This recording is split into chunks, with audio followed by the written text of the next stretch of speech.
Fosfor, P, adalah salah satu dari 3 unsur hara makro esensial bagi tanaman, selain nitrogen, N, dan kalium, K. Fosfor memainkan peran penting dalam berbagai proses fisiologis tanaman, termasuk fotosintesis, transfer energi, pembelahan sel, dan perkembangan akar. Berikut adalah penjelasan rinci tentang fosfor sebagai unsur hara makro dalam pertanian, mulai dari sumbernya hingga cara penyerapannya oleh tanaman. Sumber fosfor untuk tanaman. Fosfor yang tersedia bagi tanaman berasal dari beberapa sumber utama, batuan fosfat.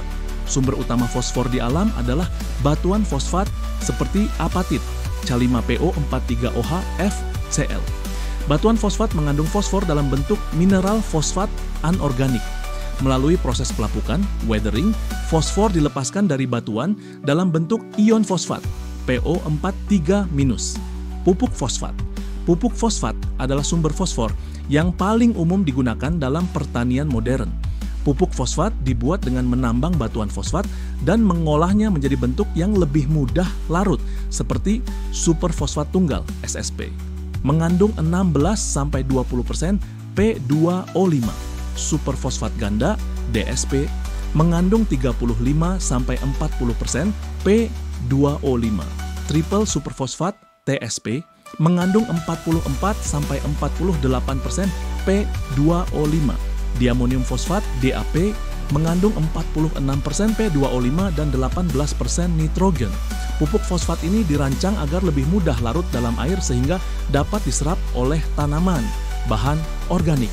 Bahan organik adalah salah satu sumber fosfor yang penting dalam pertanian, terutama dalam sistem pertanian berkelanjutan. Bahan organik mencakup berbagai jenis material yang berasal dari makhluk hidup seperti kompos, pupuk kandang, residu tanaman, dan limbah organik lainnya. Berikut adalah penjelasan lebih rinci tentang bagaimana bahan organik menjadi sumber fosfor dan bagaimana fosfor tersebut dilepaskan untuk digunakan oleh tanaman. Pupuk kandang, kotoran hewan. Pupuk kandang dari berbagai jenis hewan ternak seringkali mengandung fosfor dalam jumlah signifikan. Namun, kandungan fosfornya bervariasi tergantung pada spesies hewan, pola makan, dan cara pengelolaannya. Kotoran ayam. Kotoran ayam adalah salah satu sumber fosfor tertinggi di antara pupuk kandang. Ayam memperoleh fosfor dari pakan mereka, dan fosfor tersebut terkonsentrasi dalam kotoran mereka. Kandungan fosfor dalam kotoran ayam berkisar antara 1,5 sampai 4,5% P2O5, setara dengan 0,6 sampai 2,0% P.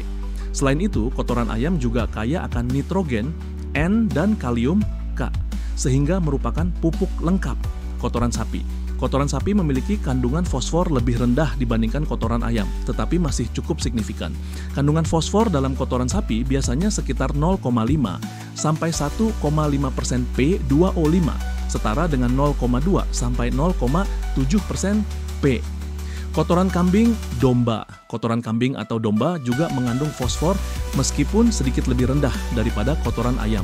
Kandungan fosfornya berkisar antara 0,8 sampai 1,8% P2O5. Tulang hewan, tepung tulang. Tulang hewan adalah salah satu sumber fosfor organik tertinggi. Tulang mengandung kalsium fosfat, Ca3PO42, yang merupakan senyawa fosfor utama dalam tulang. Tulang dapat diolah menjadi tepung tulang melalui proses penggilingan dan pemanasan. Kandungan fosfor dalam tepung tulang biasanya mencapai 15-27% P2O5, setara dengan 6-12% P. Tepung tulang bersifat lambat tersedia karena fosfatnya terikat dalam bentuk kalsium fosfat, tetapi efektif untuk jangka panjang.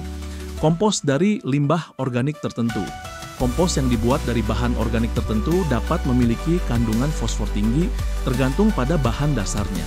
Beberapa bahan organik yang kaya fosfor meliputi limbah ikan. Limbah ikan seperti kepala, tulang, dan sisik ikan mengandung fosfor tinggi karena fosfor adalah komponen utama tulang dan kerangka ikan. Kompos yang dibuat dari limbah ikan dapat mengandung fosfor dalam jumlah signifikan. Sisa makanan yang mengandung banyak produk hewani seperti daging, tulang, dan keju juga dapat menjadi sumber fosfor tinggi. Residu tanaman legum seperti kedelai, kacang-kacangan, dan alfalfa seringkali mengandung fosfor lebih tinggi dibandingkan residu tanaman non-legum karena kemampuan legum untuk menambat nitrogen dan meningkatkan ketersediaan unsur hara lainnya. Lumpur aktif biosolid. Lumpur aktif atau biosolid adalah hasil samping dari instalasi pengolahan air limbah domestik atau industri. Biosolid mengandung fosfor yang berasal dari limbah organik manusia dan deterjen fosfat. Kandungan fosfor dalam biosolid bervariasi, tetapi umumnya berkisar antara 1-3% P2O5. Penggunaan biosolid harus dilakukan dengan hati-hati karena dapat mengandung kontaminan seperti logam berat. Ampas tebu bagase. Ampas tebu adalah residu dari proses pengolahan tebu menjadi gula. Meskipun kandungan fosfornya tidak setinggi kotoran ayam atau tepung tulang, ampas tebu dapat digunakan sebagai bahan kompos yang memberikan fosfor tambahan ketika diuraikan oleh mikroorganisme. Kulit telur. Kulit telur mengandung kalsium karbonat, dan sejumlah kecil fosfor. Meskipun kandungan fosfornya tidak sebesar tulang atau kotoran ayam, kulit telur dapat digunakan sebagai bahan organik yang mendukung kesuburan tanah. Fitin dari biji-bijian. Fitin adalah senyawa organik yang menyimpan fosfor dalam biji tanaman, seperti biji jagung, gandum, dan kedelai. Ketika biji-bijian ini diuraikan oleh mikroorganisme, fitin dipecah menjadi fosfat anorganik yang tersedia bagi tanaman. Guano, kotoran burung laut. Guano adalah kotoran burung laut yang telah terakumulasi selama bertahun-tahun di gua-gua atau pulau-pulau. Guano sangat kaya akan fosfor, nitrogen, dan kalium, menjadikannya salah satu pupuk organik tertua dan paling efektif. Kandungan fosfor dalam guano bisa mencapai 8-12% P2O5, limbah industri pertanian. Beberapa limbah industri pertanian juga dapat menjadi sumber fosfor tinggi. Misalnya, limbah pemrosesan susu mengandung fosfor dari protein susu. Limbah pemrosesan daging mengandung fosfor dari tulang dan jaringan hewan. Berikut tabel kandungan fosfor dari berbagai jenis bahan organik.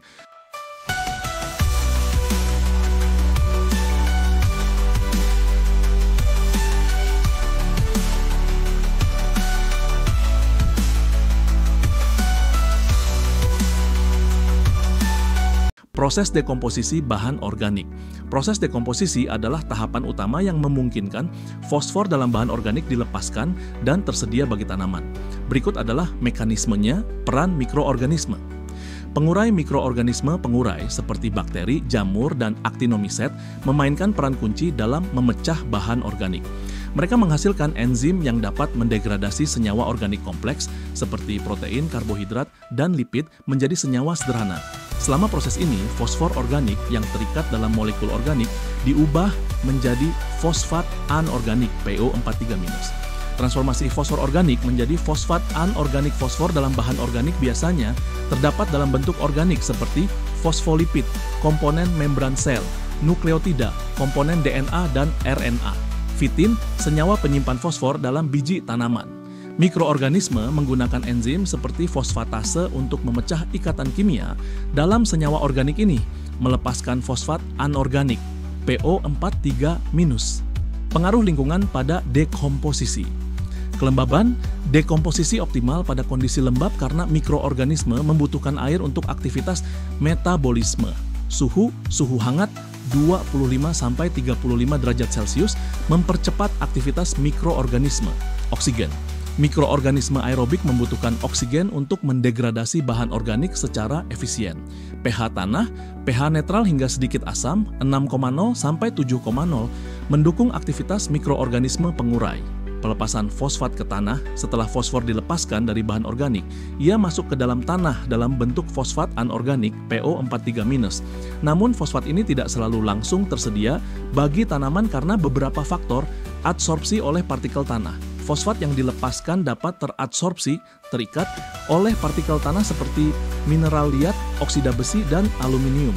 Pada tanah asam, fosfat cenderung terikat oleh aluminium, Al-kubus, dan besi, V-kubus, membentuk senyawa yang kurang larut. Pada tanah basah, fosfat cenderung terikat oleh kalsium, kalsium 2+, membentuk kalsium fosfat, kalsium 3, fosfat 4,2, yang juga sulit larut. Ketersediaan bagi tanaman. Hanya fosfat yang larut dalam air atau dalam bentuk ion H, 2PO4, dan HCPO42 yang dapat diserap oleh akar tanaman. Mikroorganisme fosfat solubilisasi dapat membantu melarutkan fosfat yang terikat dengan menghasilkan asam organik, misalnya asam sitrat, asam malat. Keuntungan menggunakan bahan organik sebagai sumber fosfor. Penggunaan bahan organik sebagai sumber fosfor memiliki beberapa keuntungan. Ramah lingkungan. Bahan organik bersifat alami dan dapat diperbarui sehingga lebih ramah lingkungan dibandingkan pupuk fosfat sintetis. Mengurangi ketergantungan pada pupuk kimia yang berasal dari tambang batuan fosfat. Memperbaiki struktur tanah. Bahan organik meningkatkan kapasitas retensi air, porositas, dan drainase tanah. Meningkatkan aktivitas biologis tanah, termasuk populasi mikroorganisme yang membantu pelepasan fosfat. Mengurangi risiko pencemaran. Penggunaan bahan organik mengurangi risiko pencemaran air akibat limpasan pupuk fosfat sintetis. Strategi untuk meningkatkan efisiensi penggunaan fosfor. Untuk mengoptimalkan penggunaan fosfor dalam pertanian, beberapa strategi dapat diterapkan. Inokulasi mikroorganisme.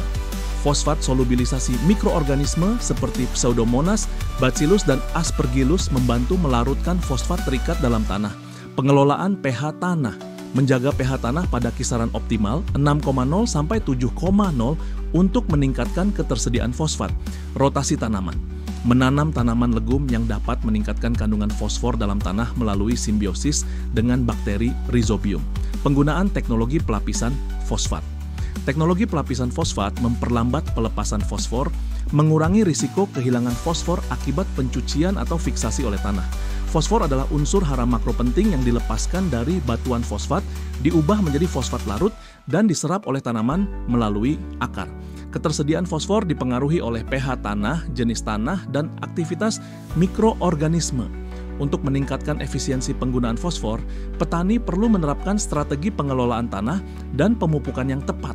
Terima kasih sudah menyimak videonya sampai akhir. Jangan lupa dukung kami dengan cara subscribe, like, dan share. Sampai jumpa di video berikutnya.